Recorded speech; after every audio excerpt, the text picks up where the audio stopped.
In this grammar refresh, we'll start by looking at something called the emphatic auxiliary do or does. Right? So the emphatic auxiliary is what we're focusing on here.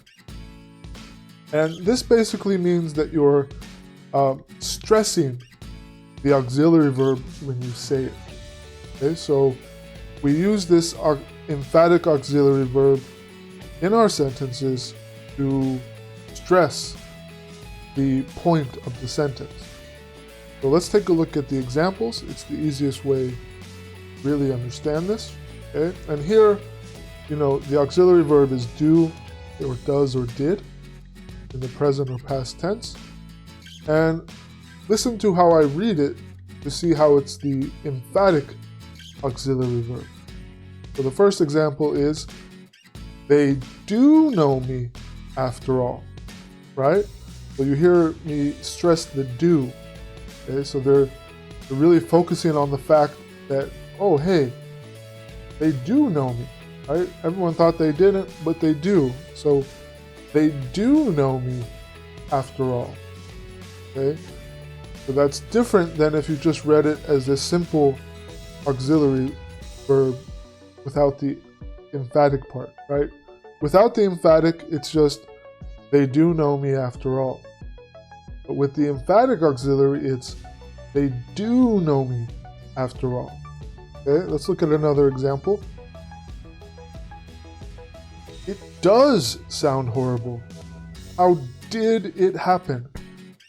Okay, or you can just pick one. You don't have to do both.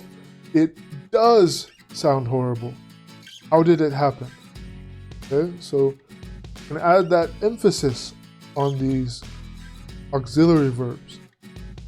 The last example, I did send the report on Monday. Okay, so here if someone's questioning, did you send the report? And you really want to make it sound like, of course I did. I did my job. Then you can add this emphasis. I did send the report on Monday. We'll also look now at the special contractions that we use only during speech. Okay? If you've watched some of the other lessons, you might have seen this, but these are very good to review because they are used so often. Okay? And again, these are mostly only used in informal situations. Okay? So we're going to contract certain verbs or phrases, okay, with these verbs into special words. So the first one is want to, right? I want to. Okay? If you're writing, that's how you definitely would write it. But if you're talking to friends, okay, or a very casual setting, you can contract this to wanna, right? I want to, I wanna. I've got to, okay, we change to gotta, right? I have got to versus I gotta. Going to becomes gonna, right? I'm going to, I'm gonna. Okay? Both mean the same thing.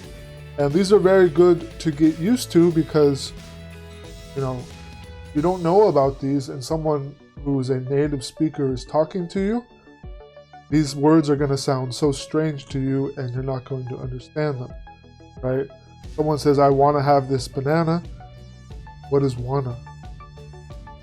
But if you know these, it's an extra step or an extra level to your English and you'll be able to understand a lot more.